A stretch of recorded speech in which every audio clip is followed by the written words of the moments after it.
So let me try to tie a lot of those themes together, because there's a lot in there to unpack. You started out with talking about my sunny disposition. Maybe that's congenital. But in fact, when I look out at the economy, I see a pretty nuanced story. I mean, no one here is hiding from the fact that prices are at a 40-year high. Every time the president talks about the economy, he talks about these affordability stressors on working families, and that's where many of those poll results have their origins.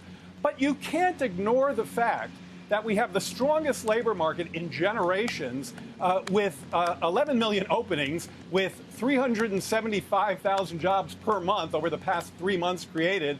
And so it's an extremely welcoming job market with rising nominal wages. It provides an essential backdrop to the price pressures. Family balance sheets are in good shape. And getting back to the president's role in this, well, the American Rescue Plan has its fingerprints on these benefits. Now, you asked about did it contribute to overheating? Look, I think that the inflation story can be broken down into strong demand, hits constrained supply, and now Putin's invasion of Russia.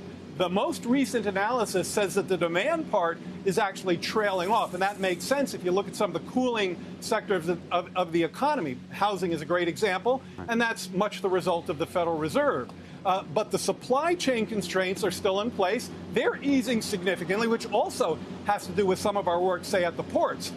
But the Putin price hike is very much in the mix, and that remains a strong constraint, weighing on both the real economy and the markets. You guys got to patent that, trademark it, that Putin price hike, that you guys all use it again and again and again. And, you know, well, it's real. You're at 33% approval at this point, Jared, so I don't know.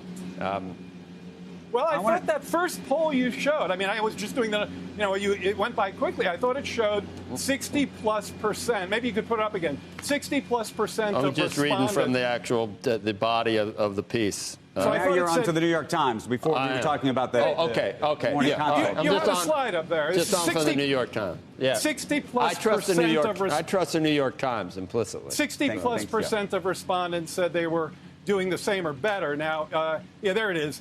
So 66 about the same or better off, 66%. Right. Now, that's adults making $100,000 or more, so that's a pretty flush group. But, you know, I think that probably reflects strong balance sheets, the tight labor market. Coming out of a pandemic, a once in a 100-year pandemic coming out of, we feel a little better off about that, I think. Yeah, I think that's probably some of the more positive aspects of the current economy that have persisted to this day. Hey, Jared, separately, I just wanted to ask you about the state of the CHIPS Act and what you think is really happening. They're talking about supply chains. It's not going to help in the immediate term, but I think over the next couple of years, semiconductors in this country matter a lot. That CHIPS Act put in place, or has been now on the table for quite some time.